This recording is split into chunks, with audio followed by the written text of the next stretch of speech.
8ই April থেকে 14ই April পর্যন্ত এক সপ্তাহ আমরা জাটকা সংরক্ষণ সপ্তাহ উদযাপন করব এবং এই সময় আমরা যেটা করব ইলিশের মজুতদারি রোধ, পাচার রোধ এবং সিন্ডিকেট ভাঙতে মৎস্য প্রাণী সম্পদ মন্ত্রণালয়ের উদ্যোগে গৃহীত একাধিক মত বিনিময় সভায় আমরা আগেও করেছি বরগুনা, বরিশাল, চাঁদপুর সহ বিভিন্ন এলাকায় এবং এখানে আমাদেরকে আড়তদার, পাইকার সহ সবাই বিভিন্ন স্টক হোল্ডাররা আমাদেরকে অনেক মতামত দিয়েছেন। এবং আরও একটা বিষয় যেটা আমরা সবসময় দেখি যে ইলিশ মানে হলে পরে আবার পাচার হয়ে যায়, তখন আমরা আবার আইনশৃঙ্খলা রক্ষাকারী বাহিনীর সহায়তা নেই।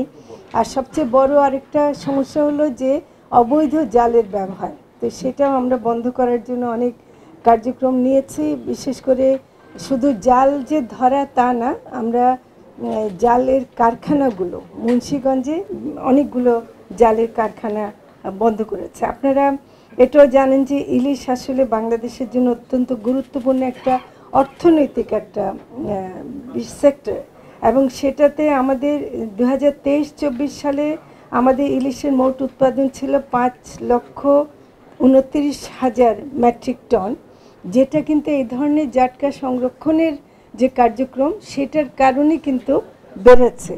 এবং ইলিশ কিন্তু আমাদের যা মোট যে মৎস্য উৎপাদন এককভাবে একটি প্রজাতি হিসেবে 11% এর ভূমিকা আছে এবং যে দেশের জিডিপি তো ইলিশের অবদান, এককভাবে ইলিশের অবদান 1%-এরও বেশি।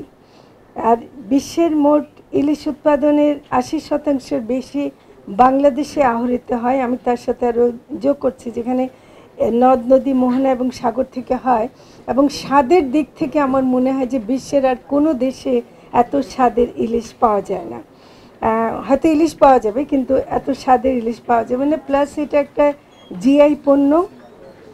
6 লক্ষ মানুষ পরিবার ইলিশ আহরণে সরাসরি নিয়োজিত এবং 20 থেকে 25 লক্ষ মানুষ ইলিশের পরিবহন, বিক্রয়, জাল ও নৌকা তৈরি, বরফ উৎপাদন, প্রক্রিয়াজাতকরণ, রপ্তানি ইত্যাদি কাজে প্রত্যক্ষ বা পরোক্ষভাবে তারা জড়িত। তো কাজেই সেদিক থেকেও দেখতে গেলে এটার ভূমিকা অনেক বেশি। তাই কাজেই আমাদের ইলিশটা রক্ষা করা এটা খুব গুরুত্বপূর্ণ। আমরা এই যে 8 থেকে 14ই এপ্রিল পর্যন্ত যে জাটকা সংরক্ষণ সপ্তাহ 2025 পালন করতে যাচ্ছে, আমি একটা বিষয় আপনাদের মাধ্যমে জনগণকেও যেটা বোঝাতে চাচ্ছি, অনেক সময় মানুষ হয়তো বোঝে না যে জাটকার কেন হঠাৎ করে